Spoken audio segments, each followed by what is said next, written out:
Hello everybody, welcome to this video. I'm standing on Som Center Road in Moreland Hills, Ohio. Immediately behind me is a Ohio historical marker indicating that this particular area was the birthplace of James A. Garfield, President of the United States. And the reason I want to talk about Garfield, first of all, I am not a historian. I watch the History Channel, that's about it, but I occasionally stop at these placards and stuff like that. But more importantly, I chose Garfield for a reason, not because his birthplace is really near to our home, and it's absolutely gorgeous area. I've never been here before. This is actually the first time I've ever been here. I've heard about it all my life. I've never been here before. And I'm going to swing around a little bit. There is a boyhood statue representation of Garfield. I thought he was a lot taller, but it's actually just absolutely a beautiful, beautiful location. If I walk a little bit more, I'm not going to walk backwards. I'll spin around when I can.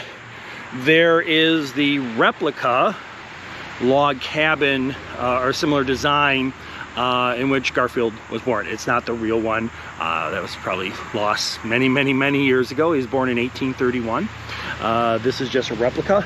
And the replica doesn't even stand where the real log cabin was. So we're going to take a little walk in the woods. And as I walk in the woods, I'm going to talk to you about something. If you've grown up in Northeast Ohio, specifically if you've grown up anywhere near the Menor location, you have driven down Menor Avenue thousands of times. You've gotten off the freeway at 306. You've seen these historical markers. I got to be real careful, I'm going down steps. About go visit James A. Garfield's home at Lawnfield.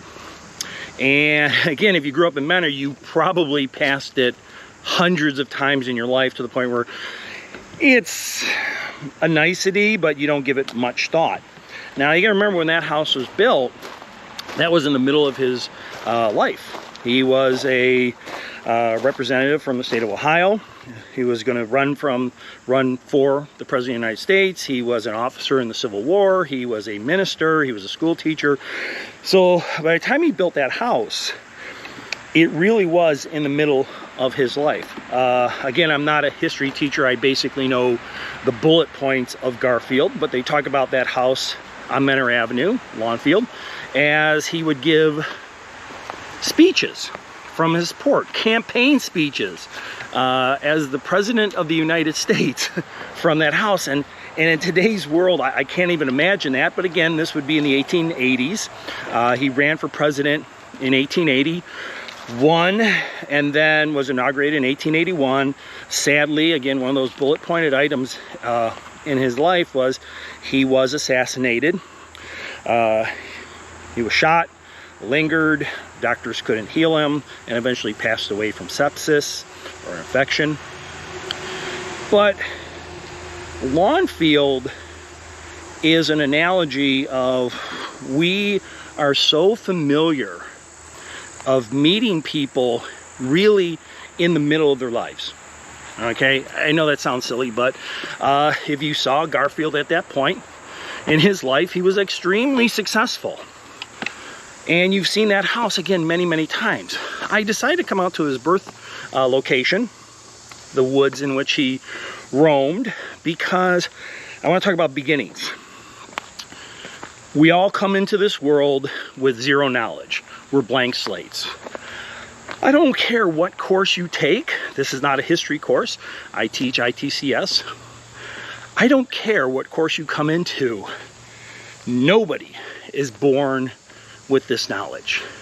You could run into individuals who are very knowledgeable, especially in the IT world.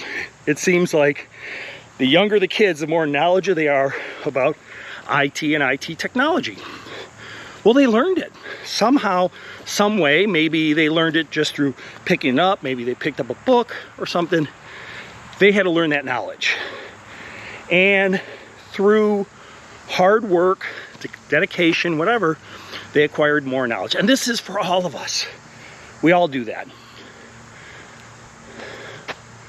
But we fail to think about how everybody started. So If this is your first class at Lakeland Community College, welcome aboard. Congratulations.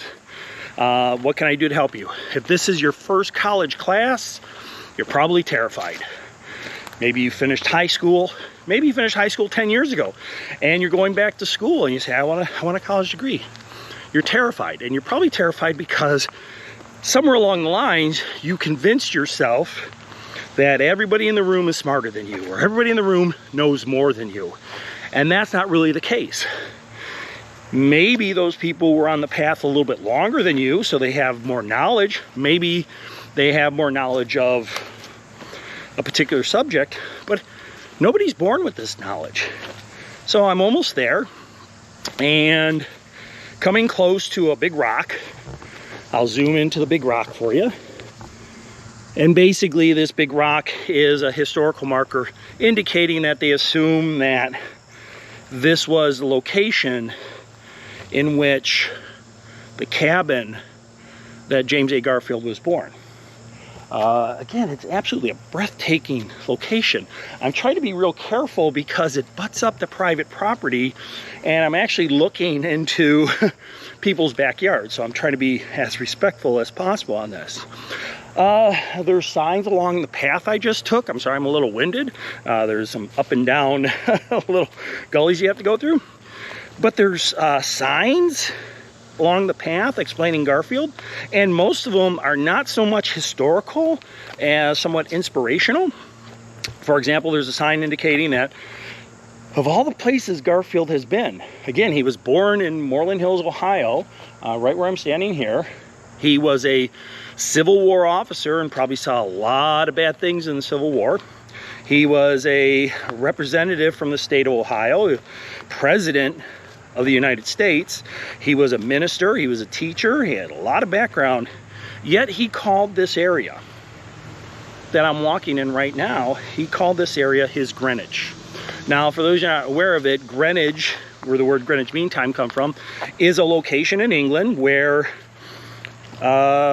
ship navigation, it's the point zero of ship navigation. So as the sailors navigate throughout the world, there's compass points, or there's latitude and longitude points, and it starts at, one point is 0 is the equator, another point is Greenwich. And Garfield, look that up because I always get my latitude and longitudes mixed. Garfield considered this location his Greenwich. He believes that this is where it all started. This is where he called home, but more importantly, this is where he learned a lot of things. He studied the constellations. He studied reading. He read Latin. Little kind of one of those trivia things about Garfield. He could actually write with both hands at the same time. He wasn't just ambidextrous. He could actually write with both hands at the same time.